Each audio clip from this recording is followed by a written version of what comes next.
অনেক ছোটবেলায় দাদির হাতে এই রান্নাটা খেয়েছিলাম। আজকে আমি নিজেই এই রান্নাটা করেছি। যদিও তার মতো অত ভালো করে রান্নাটা করতে পারিনি, কিন্তু এটাও কিন্তু খেতে অনেক মজার ছিল।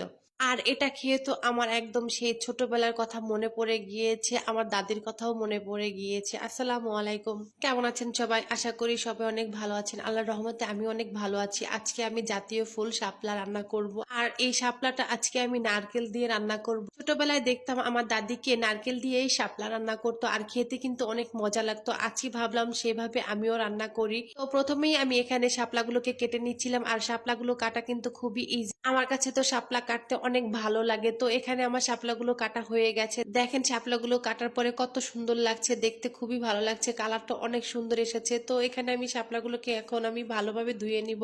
শাপলাগুলোর ভিতরে অনেক পরিমাণ বালু ছিল, যার কারণে এখানে আমার পানি বারবার চেঞ্জ করে ভালোভাবে ধুতে হবে।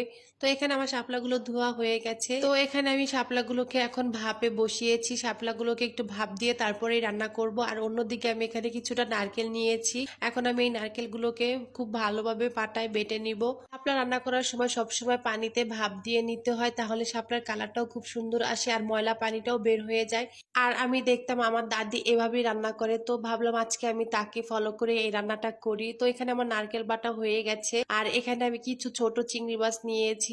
এই চিংড়ি মাছগুলো দিয়ে আজকে আমি শাপলাটা রান্না করব।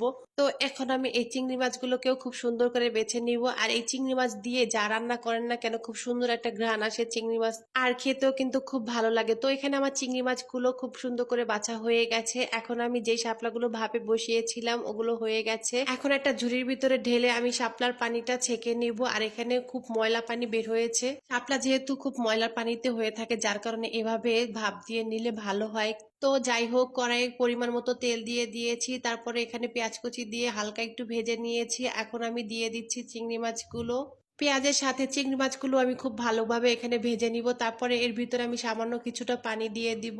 আর এখন দিয়ে দিচ্ছি সব গুঁড়ো মশলা, হলুদ, মরিচ, ধনিয়া আর পরিমাণ মতো লবণ। সবকিছু দিয়ে এখন মশলাটাকে আমি একটু ভালোভাবে নেড়ে চেড়ে কষিয়ে নিব। তারপরে যে নারকেলটা বেটে রেখেছিলাম আমি ওটাও দিয়ে দিলাম। এখন আবারও নেড়ে চেড়ে নিচ্ছি ভালোভাবে। তারপরে সামান্য একটু পানি দিয়ে আমি মশলাটাকে আবারও খুব ভালোভাবে এখানে কষিয়ে নিব। যখন দেখবো মশলা থেকে উপরে তেল ভেসে উঠেছে, তখন আমি এর ভিতরে যে ভাপ দিয়ে শাপলাগুলো রেখেছিলাম সেগুলো দিয়ে দিচ্ছি। তারপরে শাপলাগুলো নেড়ে চেড়ে মশলার সাথে খুব ভালোভাবে মিশিয়ে নিব। আর এই শাপলাগুলো কিন্তু এইভাবে রান্না করলে খেতে কিন্তু খুব ভালো হয়। যে নারকেল বাটাটা এই শাপলার ভিতরে দিয়েছি, খুব সুন্দর একটা ঘ্রাণ আসছে নারকেলের। ছোটবেলায় দেখতাম আমার দাদিকে শাপলা তুলে নিয়ে এসে এভাবে নারকেল দিয়ে রান্না করতো, আর এটা কিন্তু খেতে অনেক ভালো লাগতো। তো আজকে আমিও ভাবলাম আমার দাদির মতো করে আজকে এই শাপলাটা রান্না করি, দেখি কেমন লাগে। তার হাতে তো সবসময় খেয়েছি, নিজে কখনো রান্না করে খাইনি। এই প্রথম আমি এই শাপলা তরকারিটা রান্না করছি। তো কথা বলতে বলতে এখানে আমার শাপলাটা রান্না করা হয়ে গেছে। একদম পানি শুকিয়ে ভাজা ভাজা করে ফেলেছি শাপলাটা। তো এখানে রান্না শেষ করার পরে আমি খাবার নিয়ে বসে পড়েছি খেতে। যদিও আমার দাদির মতো করে অত মজা করে রান্না করতে পারিনি, কিন্তু এটাও খেতে কিন্তু খুব মজার ছিল। তো কেমন লেগেছে আমার আজকের এই শাপলা রান্নাটা সবাই কমেন্ট করে জানাবেন। আজকে এই পর্যন্তই, ভালো থাকবেন সবাই, আল্লাহ হাফেজ।